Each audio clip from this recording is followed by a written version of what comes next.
Sensation and intuition as names and misnomers.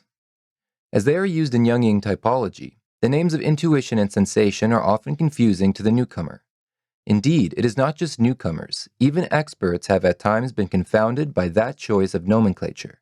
For example, as van der Hoop has said, quote, Jung's definition, according to which intuition is the mental function which transmits perception in an unconscious way, I do not regard as very useful.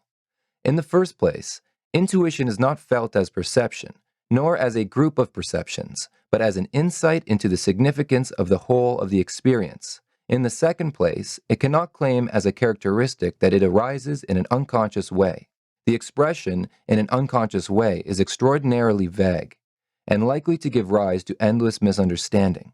It is true that intuition does not appeal to arguments, as thinking and feeling often, but not always, do. But the certainty of sensation depends just as little on arguments as intuition. Moreover, feeling and thinking may also arrive in an unconscious way, without thereby becoming intuition. End quote.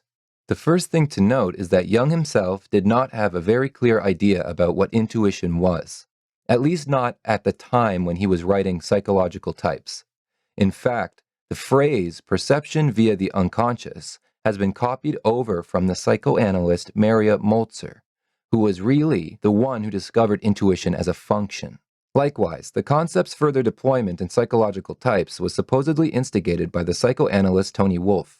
In 1998, David Kiersey attempted to get closer to the meaning of intuition when he, in an endnote to Please Understand Me Too, contended that introspection, N, should really be decoupled from introversion, I.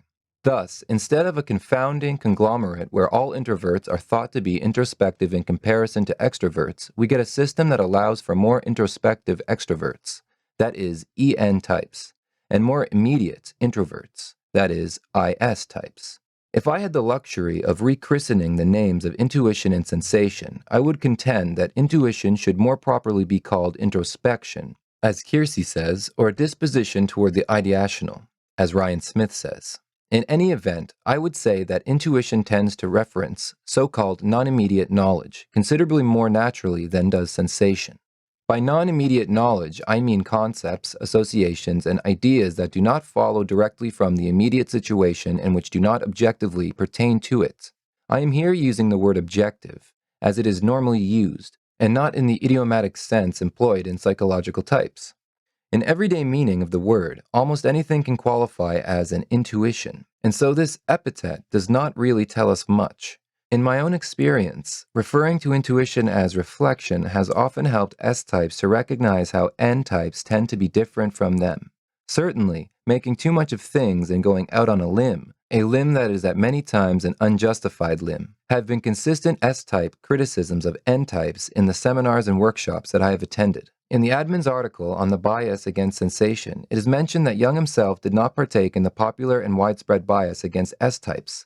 While that is true, Jung could perhaps be said to have contributed to the bias in his own indirect way. By calling that function sensation, he implied an overly crude and unthinking relationship between the mental processes of the S-type and the unmediated influx of sense data upon the psyche. But I would argue that sensory impulse is really just one means of orientation to the preferred ends of the S function, which is to grasp, react to, and interact with the actual, the present, and the real to a fuller degree than N-types do. The real irony of this argument is that, for all intents and purposes, the most descriptive name for sensation would then be intuition.